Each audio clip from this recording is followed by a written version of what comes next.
Lamp. It was undoubtedly an old house.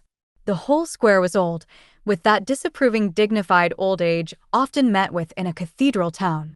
But number 19 gave the impression of an elder among elders. It had a veritable patriarchal solemnity. It towered grayest of the gray, haughtiest of the haughty, chilliest of the chill. Austere, forbidding, and stamped with that particular desolation attaching to all houses that have been long untenanted, it reigned above the other dwellings. In any other town it would have been freely labeled haunted, but Wayminster was averse to ghosts and considered them hardly respectable except at the appanage of a county family. So number 19 was never alluded to as a haunted house, but nevertheless it remained, year after year, to be let or sold. Mrs. Lancaster looked at the house with approval as she drove up with the talkative house agent, who was in an unusually hilarious mood at the idea of getting number 19 off his books. He inserted the key in the door without ceasing his appreciative comments. "How long has the house been empty?" inquired Mrs. Lancaster, cutting short his flow of language rather brusquely. Mr. Radish of Radish and Foplow became slightly confused. Some time," he remarked blandly.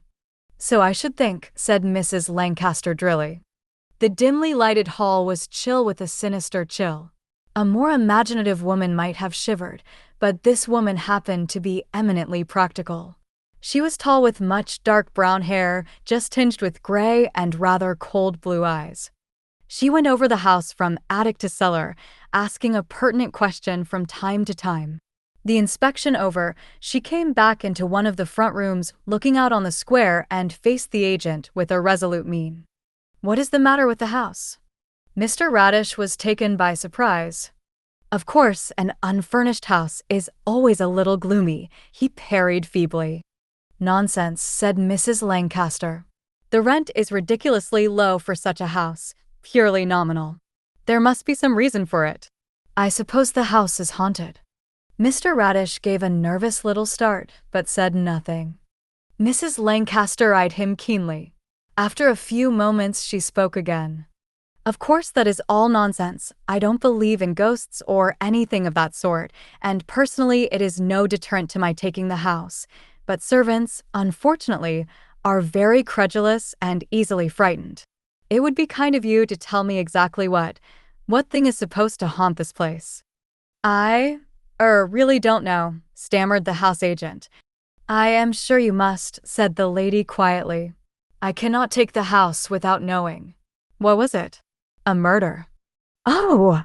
"No," cried Mr. Radish, shocked by the idea of anything so alien to the respectability of the square. It's only a child." "A child?" "Yes. I don't know the story exactly," he continued reluctantly. "Of course, there are all kinds of different versions, but I believe that about 30 years ago a man going by the name of Williams took number 19. Nothing was known of him. He kept no servants. He had no friends. He seldom went out in the daytime. He had one child, a little boy. After he had been there about 2 months, he went up to London and had barely set foot in the metropolis before he was recognized as being a man wanted by the police on some charge. Exactly what, I do not know. But it must have been a grave one, because sooner than give himself up he shot himself. Meanwhile, the child lived on here, alone in the house. He had food for a little time, and he waited day after day for his father's return. Unfortunately, it had been impressed upon him that he was never under any circumstances to go out of the house or speak to anyone. He was a weak, ailing little creature and did not dream of disobeying this command. In the night, the neighbors, not knowing that his father had gone away, often heard him sobbing in the awful loneliness and desolation of the empty house. Mr. Radish paused. "And, the child starved to death," he concluded, in the same tones as he might have announced that it had just begun to rain. "And it is the child's ghost that is supposed to haunt the place?" asked Mrs. Lancaster. "It is nothing of consequence really," Mr. Radish hastened to assure her. "There's nothing seen, not seen, only people say, ridiculous of course, but they do say they hear, the child, crying, you know." Mrs. Lancaster moved towards the front door. "I like the house very much," she said. "I shall get nothing as good for the price. I will think it over and let you know." 3. "It really looks very cheerful, doesn't it, Papa?" Mrs. Lancaster surveyed her new domain with approval. Gay rugs, well-polished furniture, and many knickknacks had quite transformed the gloomy aspect of number 19. She spoke to a thin, bent old man with stooping shoulders and a delicate, mystical face. Mr. Winburn did not resemble his daughter. Indeed, no greater contrast could be imagined than that presented by her resolute practicalness and his dreamy abstraction. "Yes," he answered with a smile, "no one would dream the house was haunted." "Papa, don't talk nonsense. On our first day, too." Mr. Winburn smiled. "Very well, my dear, we will agree that there are no such things as ghosts. And please," continued Mrs. Lancaster, "don't say a word before Jeff. He's so imaginative." Jeff was Mrs. Lancaster's little boy. The family consisted of Mr. Winburn, his widowed daughter, and Geoffrey. Rain had begun to beat against the window. Pitter-patter, pitter-patter. "Listen," said Mr. Winburn. "Is it not like little footsteps?" "It is more like rain," said Mrs. Lancaster with a smile. "But that is a footstep," cried her father, bending forward to listen. Mrs. Lancaster laughed outright. Mr. Winburn was obliged to laugh too. They were having tea in the hall, and he had been sitting with his back to the staircase. He now turned his chair round to face it. Little Geoffrey was coming down, rather slowly and sedately, with a child's awe of a strange place. The stairs were of polished oak, uncarpeted. He came across and stood by his mother. Mr. Winburn gave a slight start. As the child was crossing the floor, he distinctly heard another pair of footsteps on the stairs, as of someone following Geoffrey. Dragging footsteps, curiously painful they were. Then he shrugged his shoulders incredulously. The rain, no doubt, he thought. "I'm looking at the sponge cakes," remarked Jeff with the admirably detached air of one who points out an interesting fact. His mother hastened to comply with the hint. "Well, Sonny, how do you like your new home?" she asked. "Lots," replied Geoffrey with his mouth generously filled. "Pounds and pounds and pounds." After this last assertion, which was evidently expressive of the deepest contentment, he relapsed into silence, only anxious to remove the spun cake from the sight of man in the least time possible. Having bolted the last mouthful, he burst forth into speech. "Oh! Mummy, there's attics here, Jane says, and can I go at once and explore them? And there might be a secret door. Jane says there isn't, but I think there must be. And, anyhow, I know there'll be pipes, water pipes, with a face full of ecstasy, and can I play with them? And, oh, can I go and see the boiler?" He spun out the last word with such evident rapture that his grandfather felt ashamed to reflect that this peerless delight of childhood only conjured up to his imagination the picture of hot water that wasn't hot, and heavy and numerous plumbers' bills. "We'll see about the attics tomorrow, darling," said Mrs. Lancaster. "Suppose you fetch your bricks and build a nice house or an engine. Don't want to build and use. House, or engine either. Build a boiler," suggested his grandfather. Geoffrey brightened. "With pipes?" "Yes, lots of pipes." Geoffrey ran away happily to fetch his bricks. The rain was still falling. Mr. Winburn listened. Yes, it must have been the rain he had heard, but it did sound like footsteps. He had a queer dream that night.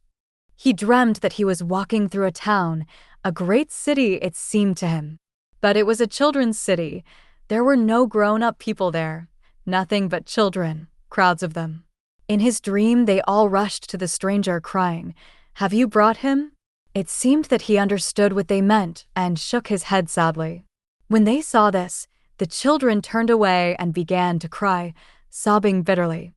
The city and the children faded away and he awoke to find himself in bed, but the sobbing was still in his ears. Though wide awake, he heard it distinctly, and he remembered that Geoffrey slept on the floor below, while this sound of a child's sorrow descended from above. He sat up and struck a match. Instantly, the sobbing ceased. 4. Mr. Winburn did not tell his daughter of the dream or its sequel. That it was no trick of his imagination, he was convinced. Indeed, soon afterwards he heard it again in the daytime. The wind was howling in the chimney, but this was a separate sound. Distinct, unmistakable, pitiful little heartbroken sobs. He found out, too, that he was not the only one to hear them. He overheard the housemaid saying to the parlor maid that she didn't think as that their nurse was kind to Master Geoffrey. She'd heard him crying his little heart out only that morning. Geoffrey had come down to breakfast and lunch beaming with health and happiness, and Mr. Winburn knew that it was not Jeff who had been crying, but that other child whose dragging footsteps had startled him more than once. Mrs. Lancaster alone never heard anything. Her ears were not perhaps attuned to catch sounds from another world. Yet one day she also received a shock. "Mummy," said Jeff plaintively, "I wish you'd let me play with that little boy." Mrs. Lancaster looked up from her writing table with a smile. "What little boy, dear?" "I don't know his name. He was in an attic, sitting on the floor crying, but he ran away when he saw me. I suppose he was shy, with slight contempt, not like a big boy, and then, when I was in the nursery building, I saw him standing in the door watching me build, and he looked so awful lonely and as though he wanted to play with me. I said, 'Come and build a engine,' but he didn't say nothing, just looked as though he saw a lot of chocolates and his mummy had told him not to touch them." Jeff sighed, sad personal reminiscences evidently recurring to him. "But when I asked Jane who he was and told her I wanted to play with him, she said there wasn't no little boy in the news and not to tell naughty stories. I don't love Jane at all." Mrs. Lancaster got up. Jane was right. There was no little boy. "But I saw him." "Oh!" "Mummy, do let me play with him. He did look so awful lonely and unhappy. I do want to do something to make him better. Mrs. Lancaster was about to speak again, but her father shook his head. "Jeff," he said very gently, "that poor little boy is lonely and perhaps you may do something to comfort him, but you must find out how by yourself, like a puzzle. Do you see? Is it because I am getting big I must do it all my own?" "Yes, because you're getting big." As the boy left the room, Mrs. Lancaster turned to her father impatiently. "Papa, this is absurd. To encourage the boy to believe the servant's idle tales." "No servant has told the child anything," said the old man gently. "He's seen what I hear, what I could see perhaps if I were his age. But it's such nonsense. Why don't I see it or hear it?" Mr. Winburn smiled, a curiously tired smile, but did not reply. "Why?" repeated his daughter. "And why did you tell him he could help the thing? It's all so impossible." The old man looked at her with his thoughtful glance. "Why not?" he said. "Do you remember these words? 'What lamp has destiny to guide? Her little children stumbling in the dark?' A blind understanding," Heaven replied. "Geoffrey has that, a blind understanding. All children possess it. It is only as we grow older that we lose it, that we cast it away from us. Sometimes, when we are quite old, a faint gleam comes back to us, but the lamp burns brightest in childhood. That is why I think Geoffrey may help." "I don't understand," murmured Mrs. Lancaster feebly. "No more do I. That child is in trouble and wants to be set free. But how? I do not know, but it's awful to think of it, sobbing its heart out. A child." A month after this conversation, Geoffrey fell very ill. The east wind had been severe, and he was not a strong child. The doctor shook his head and said that it was a grave case. To Mr. Winburn he divulged more and confessed that the case was quite hopeless. The child would never have lived to grow up, under any circumstances, he added. There has been serious lung trouble for a long time. It was when nursing Jeff that Mrs. Lancaster became aware of that other child. At first the sobs were an indistinguishable part of the wind, but gradually they became more distinct, more unmistakable. Finally she heard them in moments of dead calm, a child's sobs, dull, hopeless, heartbroken. Jeff grew steadily worse, and in his delirium he spoke of the little boy again and again. "I do want to help him get away, I do," he cried. Succeeding the delirium, there came a state of lethargy. Jeffrey lay very still, hardly breathing, sunk in oblivion. There was nothing to do but wait and watch. Then there came a still night, clear and calm, without one breath of wind. Suddenly the child stirred. His eyes opened. He looked past his mother toward the open door. He tried to speak, and she bent down to catch the half-breathed words. "All right, I'm comin'," he whispered. Then he sank back. The mother felt suddenly terrified. She crossed the room to her father. Somewhere near them the other child was laughing. Joyful, contented, triumphant, and silvery laughter echoed through the room. I'm frightened, she moaned. He put his arm round her protectingly. A sudden gust of wind made them both start, but it passed swiftly and left the air quiet as before. The laughter had ceased, and there crept to them a faint sound, so faint as hardly to be heard, but growing louder till they could distinguish it. Footsteps, light footsteps, swiftly departing. Pitter-patter, they ran, those well-known halting little feet. Yet, surely, now other footsteps suddenly mingled with them, moving with a quicker and a lighter tread. With one accord they hastened to the door. Down, down, down, past the door, close to them, pitter-patter, went the unseen feet of the little children together. Mrs. Lancaster looked up wildly. There are two of them, too. Gray with sudden fear, she turned towards the cot in the corner, but her father restrained her gently and pointed away. There, he said simply. Pitter-patter, fainter and fainter.